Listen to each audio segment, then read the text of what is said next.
Hello everybody, Miguel here, and I got my awesome Fit Buddy, and we're reviewing some myofascial release and foam rolling techniques. So with our Fit Buddy, you want to be able to lay it down on the floor, and if you're having a lot of IT band trouble, especially for those people that have had any sciatic issues, and they're kind of getting that nerve pain running all the way down, or they feel like from a knee tension standpoint, since your IT band is used so much for a lot of stabilization and beyond just general movement and strength, a great way to release that is to take your Fit Buddy,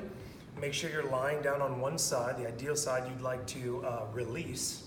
And I would start at about 2 or 3 inches above the knee. And then once you get onto your Fit Buddy, you got that underneath the leg,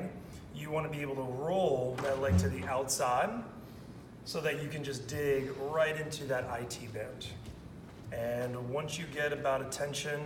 I would say try to hold it for about 10, maybe 15 seconds. Once you're done with that tension, release and come back, and maybe you continue to start picking other spots